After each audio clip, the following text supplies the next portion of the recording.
Hello everyone, this is Defense Politics Asia. This is a totally new segment where it's not covering Ukraine war, but we are going to cover things that is outside of Ukraine. So what is the biggest thing today is that there is the presidential election in France. So this is the second round of the presidential election where they first have a knockout round where they choose the top two candidates, and then now the top two will actually face off. So it's between Emmanuel Macron and Le Pen. So as of 8 minutes ago, the voting is already underway, and then the statistics that came out that the turnout is at noon is at 26.41%. So this is higher than in the first round 2 weeks ago. And since we are going to talk about France, then we need to know what will they be inheriting. So this is the new thing that DPA will be introducing, which will be used in every coverage of events all around the world.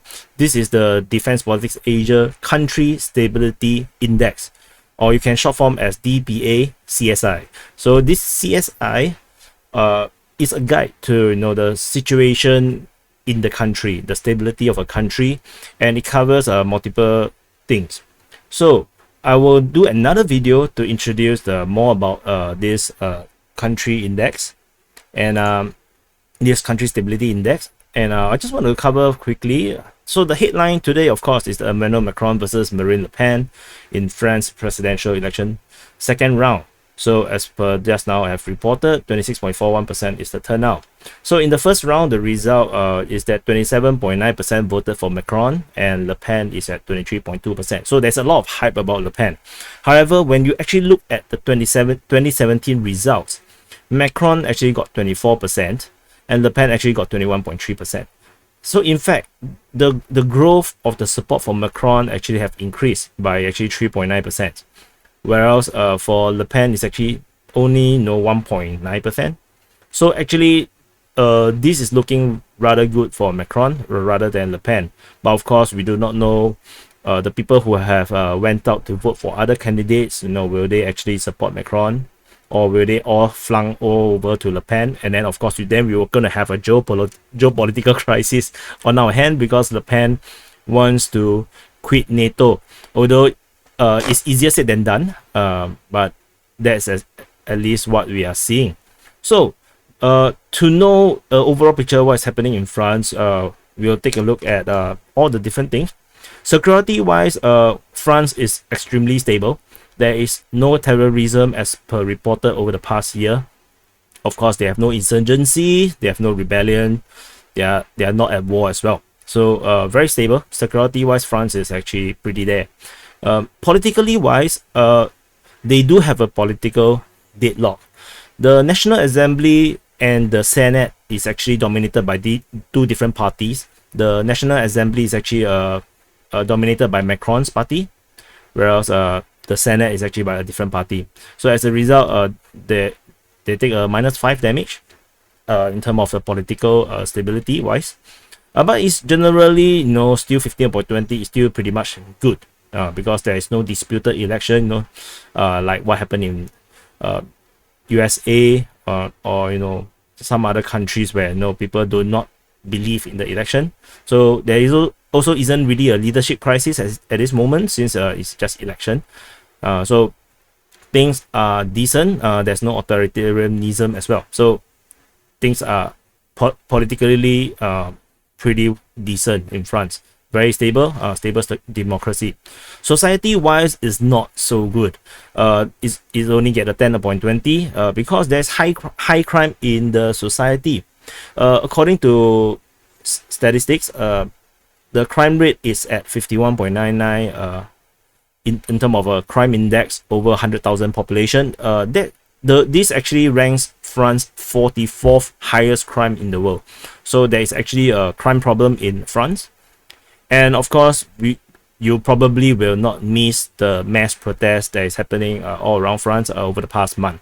There is protests over high fuel price. There's massive protests over environmental issues. There's mass protests over anti-alt-right kind of anti extreme right, far right kind of protests, and there's all sort of protests. Thankfully, I didn't seem to see rioting yet. There's no mass rioting. So there's also, of course, no further issues where the country need to declare a state of emergency, nor there mass civil disobedience. Mass civil disobedience actually means the government has already lost control of the people. People basically control the streets. There's also no martial law required. So the society is a little precarious. It's very, there's a lot of unease among the people. But generally wise, it's still possible. I mean, it's still, pretty much within a democracy, pretty much a stable kind of situation. Where, but high crime is of course a big concern within the society. Economic wise, France is actually surprisingly good. They do not have a serious, high unemployment situation, which is above 10%. The unemployment situation is at 7.4% as per the last quarter of 2021. So 7.4% is still below 10. So I wouldn't say it's low unemployment, but it's not considered high. So of course, all these three ratings is all about unemployment. So in terms of economic growth, they are still positive. So there's no negative economic growth. That means the economy is still growing. So that's not a bad thing. There's no fuel crisis, no food crisis, no energy crisis. So economically, France is good, very good. Financial wise, there is an issue with higher national debt. According to the Money Week, the current national debt to GDP ratio is 115%. 150% is above 115% of the GDP, so it's actually rather high. So that's why they took -5 in terms of the financial score. However, inflation is it's actually the lowest among the industrialized countries. It's at 4.5% in March 2022. So they need to go above 5 before I will deduct their points in terms of the stability index. So Macron is doing rather decently well to control the inflation, because inflation is across the board. Every country is getting hit by it, but they still managed to control it within 4.5% in March. So in terms of foreign exchange reserve situation, is also pretty decent.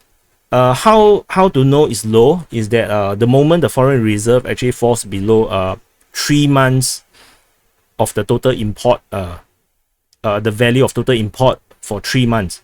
So the current value of the total import for 3 months is 181.5 billion US dollars for France. So they import 181.5 billion over 3 months in France. But their net foreign reserve is actually at 226 billion. So they are pretty safe. Of course, it's still not at 6 months rate, but I don't think usually countries, I don't think they save this much money.